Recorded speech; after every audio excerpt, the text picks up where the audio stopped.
Recapping our top story tonight, scenes of absolute chaos as a mob invades the U.S. Capitol.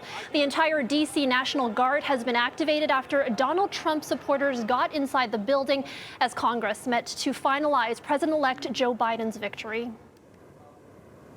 And Richard Southern joins us again. Richard, you've been on the 680 News business desk all afternoon, monitoring how the markets are reacting to those scenes of insurrection. Yeah, I mean, who would have ever thought we'd be saying scenes of insurrection as regards the U.S. Capitol? I mean, it's just shocking all around. And you would think that that would kind of roll the markets, the financial markets. It didn't, Erica. The Dow, what did the Dow do today? Oh, nothing. It just closed at an all-time high.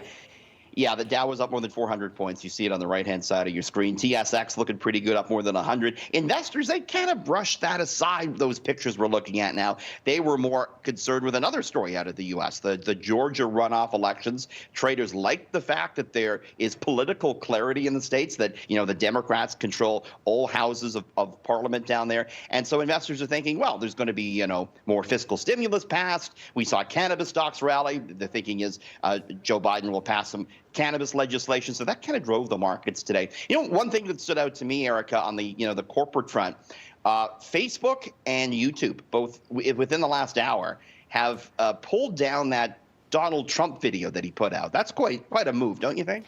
Yeah, absolutely. I mean, that's unheard of as well. I mean, everything around this is unprecedented, but for Twitter to take down that video, it means a lot because, you know, a lot of people, political leaders have been calling on Trump to really condemn this and to put an end to it. And he didn't really do that in that video. In actuality, he was sort of reinforcing why people were out there. Yeah, he said, listen, go home and don't be violent. But then on the other hand, he said, well, this is what happens when you steal an election from us. And of course, there's no evidence that any election was stolen in the United States. So completely, as you say, unprecedented that YouTube and that Facebook is where a lot of people are getting their news right now.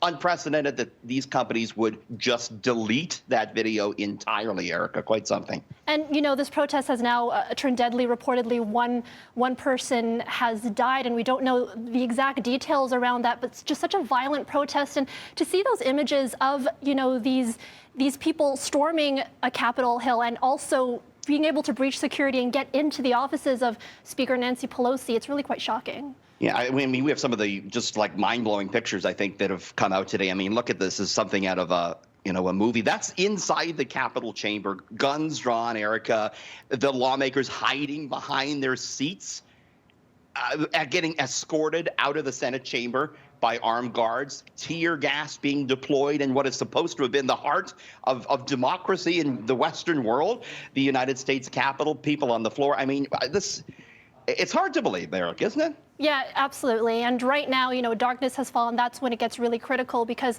there is a curfew in place. I don't know how effective that will be, but certainly right now, all eyes are on Washington as we see whether the National Guard can get this under control. One thing really stood out to me just sitting back and watching this was, you know, and someone said this on CNN, Erica, is this the end as far as the Trump presidency is concerned, or is this the start of another movement?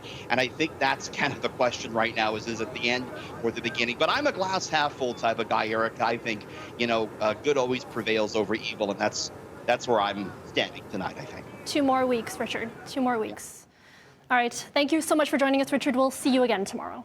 Thanks, Eric.